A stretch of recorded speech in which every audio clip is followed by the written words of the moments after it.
Hello বন্ধুরা, আসসালামু আলাইকুম। সবাই কেমন আছেন? আশা করি অনেক ভালো।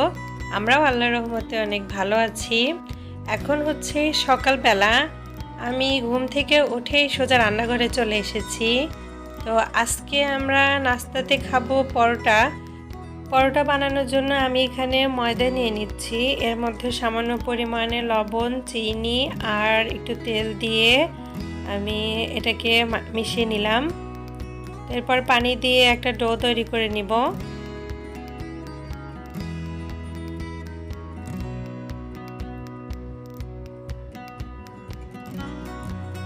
ডোটা রেডি করে আমি কিছুক্ষণ ঢেকে রাখবো। আর এই যে দেখেন আমাদের টেবিলের কি অবস্থা। বাড়ি থেকে যে আম, কলা, কাঁঠাল, এই কাঁঠালটা অবশ্য রাতে ভেঙে খাওয়া হয়েছে, তো আমি এভাবে রেখে দিয়েছিলাম পানি দিয়ে।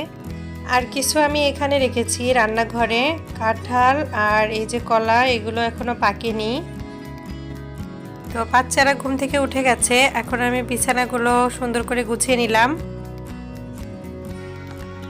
তো এবার চলে আসলাম রান্নাঘরে। তো পরোটাগুলো আমি বানিয়ে নিচ্ছি।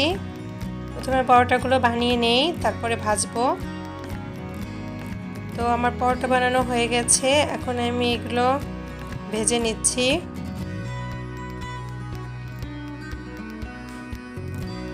প্রথমে এরকম হালকা করে ভেজে তারপরে এর উপরে তেল দিয়ে দিতে হয়।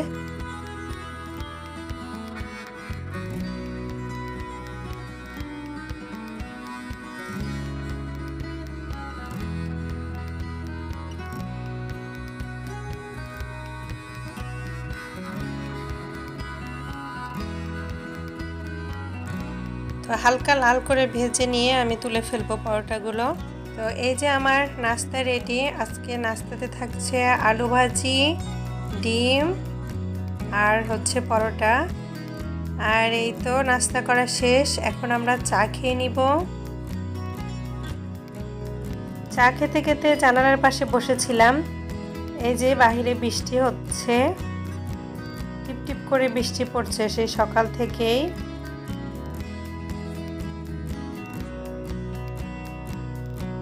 তো আর এই রুমে দেখেন আমার মেয়ে নাস্তা শেষ করে খেলতে বসে গেছে। সে এই যে রান্নাবাটি খেলছে।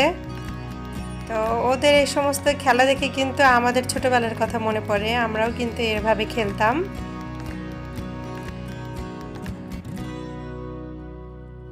আর আমার ছেলে তার রুমে পড়তে বসে গেছে। তো এই যে ও এখানে তার পড়ছে, আর তার বাবা এই পাশে অফিসের কাজ করছে।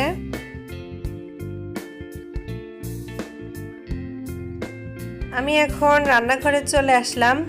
তো রান্নাঘরে এসে পেঁয়াজ কাটছিলাম আর ভাবছিলাম কি রান্না করি।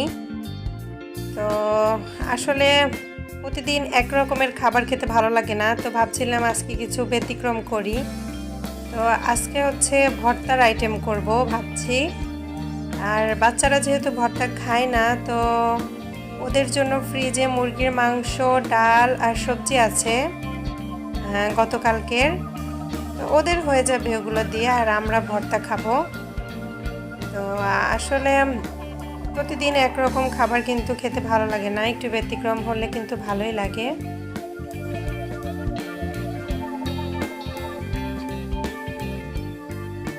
এই যে এই পাশে আমার মেয়ে হাত দিয়ে নাড়ানাড়ি করছে।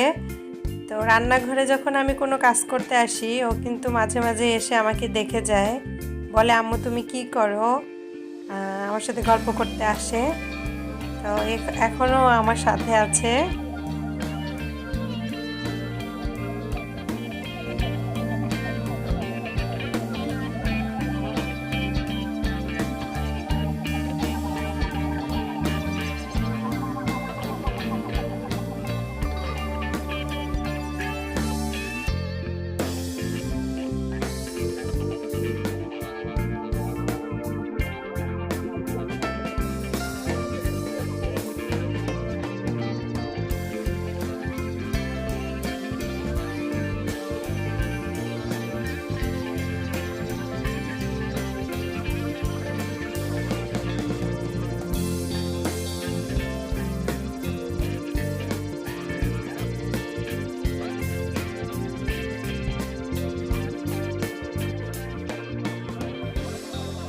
আমার পেঁয়াজ রসুন ছেলা শেষ হয়ে গেছে, এখন আমি এগুলো কুচি করে কেটে নিচ্ছি।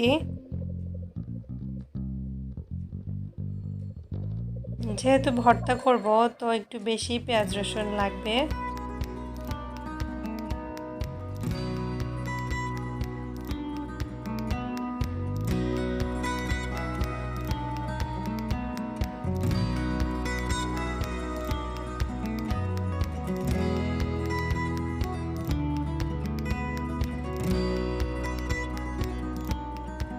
আমার পেঁয়াজ রসুন কাটা শেষ। এখন আমি একটা প্যানে সামান্য পরিমাণে তেল দিয়ে দিলাম। তো তেলের মধ্যে আমি প্রথমে শুকনা মরিচ দিয়ে দিব। তো মরিচগুলা পানি দিয়ে ধুয়ে নিয়েছিলাম, এই জন্য আসলে এরকম ফুটছে। আসলে বাজার থেকে আনা মরিচ সবসময় ধুয়ে নেওয়াই ভালো। তো প্রথমে শুকনা মরিচগুলো আমি ভেজে নিচ্ছি, এরপর আমি কিছু কাঁচা মরিচ ভেজে নিচ্ছি। 2 রকম মরিচ দিয়ে আজকে ভর্তা করব। তো কাঁচা মরিচ হালকা ভেজে নিয়ে এরপরে আমি পেঁয়াজ রসুনগুলো দিয়ে দিলাম। তো পেঁয়াজ রসুনগুলো আমি হালকা ভাজবো। আমার পেঁয়াজ রসুন ভাজা শেষ। এখন আমি এই প্যানের মধ্যে চিংড়ি মাছ দিয়ে দিচ্ছি। এগুলো হচ্ছে চিংড়ি শুটকি। তো চিংড়ি শুটকির ভর্তা করব। চিংড়ি শুটকিগুলো আমি ভালোভাবে পানিতে ধুয়ে এরকম তাওয়ার মধ্যে ভেজে নিব। এগুলো মচমচা করে ভেজে নিব। তো চিংড়ি শুটকি ভাজা শেষ। এখন আমি এখানে চাপা শুটকি দিয়ে দিচ্ছি।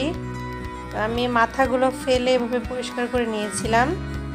তো আমার ভাজা শেষ সব কিছু। এখন আমার মেয়ের হরলিক্স খাবে, তো ভাবলাম ওকে দুধ দিয়ে হরলিক্স বানিয়ে দেই।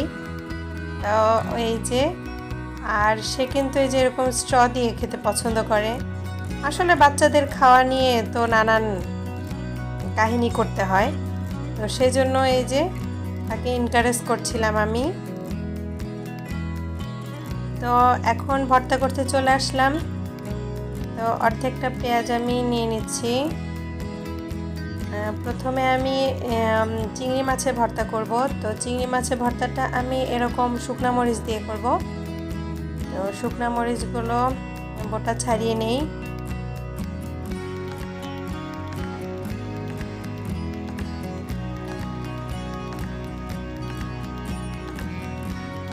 এখন এই যে লবণ দিয়ে দিলাম পরিমাণ মতো। তো লবণ দিয়ে মরিচটাকে ভালোভাবে এরকম ডলে নিচ্ছি।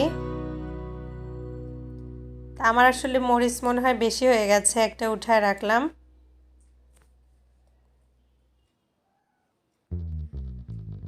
আজকের ভর্তায় আমি কিন্তু কোনো তেল ব্যবহার করব না। তেল বলতে হচ্ছে এক্সট্রা যে কাঁচা সরিষার তেল থাকে ওইটা আমি ব্যবহার করব না। আমি ভাজার সময় সামান্য তেল দিয়ে যে পেঁয়াজ মরিচগুলো ভেজেছিলাম, তো ওই তেলেই ভর্তাগুলো করব। এখন চিংড়ি মাছগুলো দিয়ে এভাবে আমি ডলে ডলে ভর্তা করে নিচ্ছি। এরকম করে ভর্তা করলে কিন্তু খুব ভালো লাগে খেতে। আসলে সব সময় শিলপাটাতে বেটে আসলে ভর্তা করাটা কিন্তু মানে টাফ হয়ে যায় আর অলস লাগে। এভাবে কিন্তু ভর্তা করলে কিন্তু ভালোই লাগে খেতে। আর যেহেতু কাঁচা পেঁয়াজ রসুন এগুলো নাই, হালকা ভাজা, তো এটা কিন্তু ফ্রিজে রেখে 3-4 দিন রেখে খাওয়া যাবে অনায়াসে, কোনো সমস্যা নাই। তো এবার আমি বাকি পেঁয়াজ রসুনগুলোর সাথে কাঁচামরিচ দিয়ে আমি হচ্ছে চাপা শুটকি ভর্তাটা করে ফেলবো।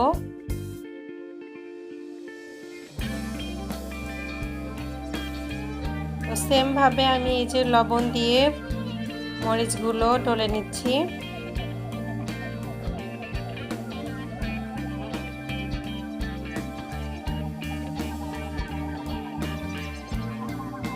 পেঁয়াজের সাথে একটু মিশিয়ে নিলাম। এবার এই যে ভাজা যে শুটকি মাছটা ছিল চাপা শুটকি, সেটা যে এখন এর সাথে মিশিয়ে দিব। তো শুটকি মাছে যেহেতু একটু কাটা আছে চাপা শুটকি মাছে, তো ওইটা কিন্তু সাবধানে করবেন।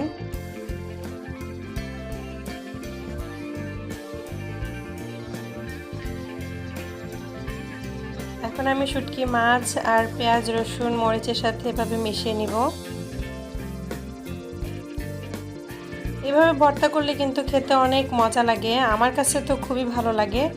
কারণ সবসময় যে শিলপাটায় ভর্তা করে খেতে হবে এমন না, একটু অন্যরকম করে খেলে কিন্তু ভালো লাগে। আর এখানে পেঁয়াজ রসুন তারপরে আপনার মরিচ যে আছে এগুলো যখন খাবেন তখন কিন্তু ভালো লাগবে। আর এই যে দেখেন ভাজার সময় যে তেল দিয়েছিলাম অলরেডি তেল তেল হয়ে গেছে, আর এখানে কিন্তু কোনো এক্সট্রা তেল দেওয়ার প্রয়োজন নেই। তো আমার ভর্তা করা শেষ, এখন আমি বাসায় এই যে ফার্নিচারগুলো মুছে নিচ্ছি। আসলে লকডাউনে বাসায় কোনো হেল্পার নেই, তো আমাকে এই সব কাজ করতে হয়। তো আমি ফার্নিচারগুলো মুছে এখন ঘরটা মুছে নিব। প্রতিদিন আমাকে ঘর মুছতে হয়।